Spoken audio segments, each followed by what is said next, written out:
23 septembre, Esther chapitre 8 à 10.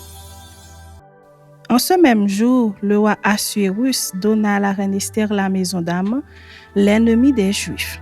Et Mardochée parut devant le roi, car Esther avait fait connaître la parenté qui l'unissait à elle. Le roi ôta son anneau qu'il avait repris à Aman et le donna à Mardochée.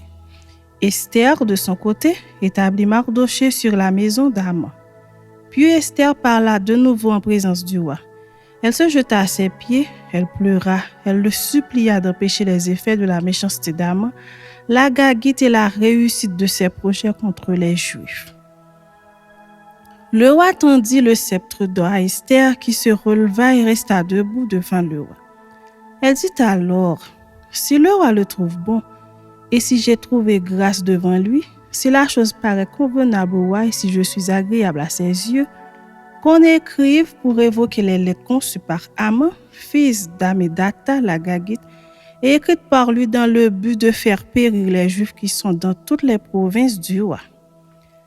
Car comment pourrais-je voir le malheur qui atteindrait mon peuple et comment pourrais-je voir la destruction de ma race? » Le roi Assuérus dit à la reine Esther et aux Juifs Mardochée, « Voici, j'ai donné à Esther la maison d'Aman, et il a été pendu au bois pour avoir étendu la main contre les Juifs.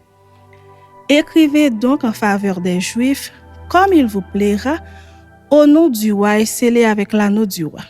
Car une lettre écrite au nom du roi et scellée avec l'anneau du roi ne peut être révoquée. » Les secrétaires du roi furent appelés en ce temps, le 23e jour du 3e mois, qui est le mois de Sivan, et l'on écrivit, suivant tout ce qui fut ordonné par Mardochée aux Juifs, aux satrapes, aux gouverneurs et aux chefs des 127 provinces, situées de l'Inde à l'Éthiopie, à chaque province selon son écriture, à chaque peuple selon sa langue, et aux Juifs selon leur écriture et selon leur langue. On écrivit au nom du roi Assuérus, et l'on scella avec l'anneau du roi. On envoya les lettres par des courriers ayant pour monture des chevaux et des mulets nés de juments. Par ces lettres, le roi donnait aux Juifs, en quelque ville qu'ils fussent, la permission de se rassembler et de défendre leur vie, de détruire, de tuer et de faire périr, avec leurs petits-enfants et leurs femmes, tous ceux de chaque peuple, de chaque province qui prendraient les armes pour les attaquer et de livrer leurs biens au pillage, et cela en un seul jour dans toutes les provinces du roi Assuérus, le 13e du 12e mois, qui est le mois d'Adar. Ces lettres renfermaient une copie de l'édit qui devait être publiée dans chaque province et informaient tous les peuples que les Juifs se tiendraient prêts pour ce jour-là à se venger de leurs ennemis.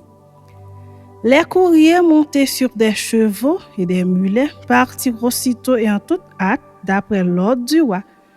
L'édit fut aussi publié dans Suse, la capitale. Mardochée sortit de chez le roi avec un vêtement royal bleu et blanc, une grande couronne d'or et un manteau de bissu et de pourpre.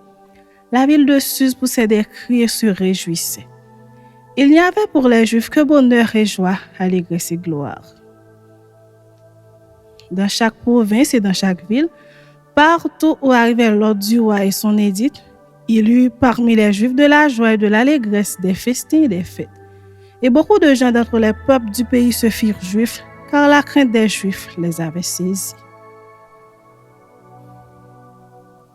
Chapitre 9. Au 12e mois, qui est le mois d'Adar, le 13e jour du mois, jour où devait s'exécuter l'ordre et l'édit du roi, et où les ennemis des Juifs avaient espéré dominer sur eux, ce fut le contraire qui arriva et les Juifs dominèrent sur leurs ennemis. Les Juifs se rassemblèrent dans leur ville, dans toutes les provinces du roi Assuérus, pour mettre la main sur ceux qui cherchaient leur perte. Et personne ne put leur résister, car la crainte qu'on avait d'eux s'était emparée de tous les peuples. Et tous les chefs des provinces, les satrapes, les gouverneurs, les fonctionnaires du roi soutinrent les Juifs à cause de l'effroi que leur inspirait Mardochée. Car Mardochée était puissant dans la maison du roi et sa renommée se répandait dans toutes les provinces parce qu'il devenait de plus en plus puissant.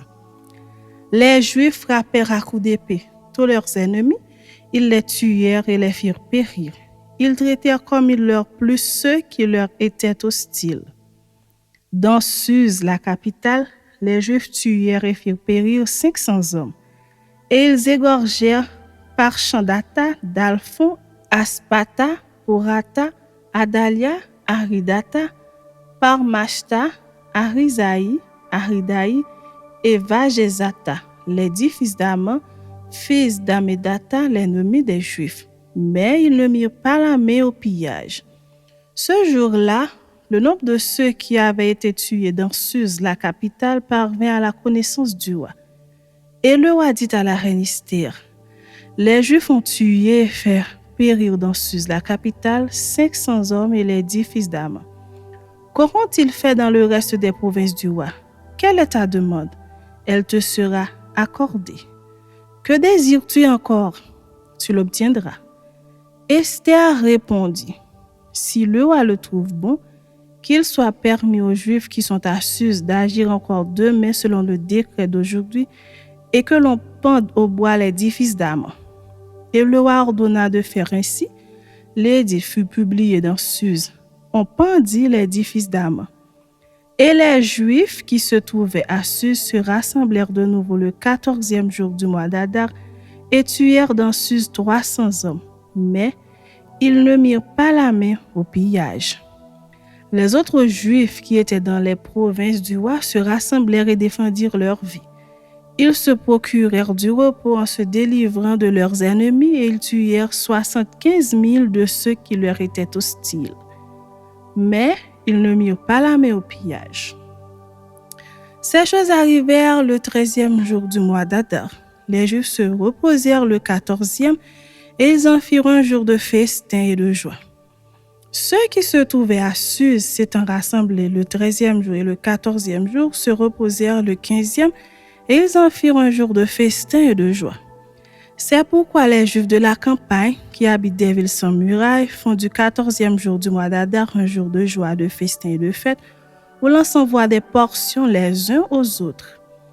Mardochée écrivit ces choses et il envoya des lettres à tous les Juifs qui étaient dans toutes les provinces du roi Assuérus, au près et au loin.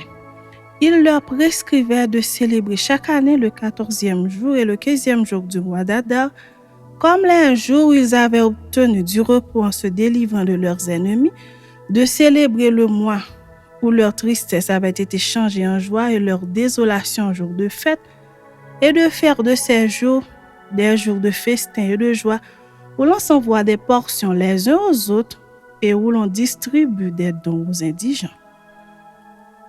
Les Juifs s'engagèrent à faire ce qu'ils avaient déjà commencé et ce que Mardochée leur écrivit. Car Aman, fils d'Amidata, l'Agagite, ennemi de tous les Juifs, avait formé le projet de les faire périr et il avait jeté le pur, c'est-à-dire le sort, afin de les tuer et de les détruire.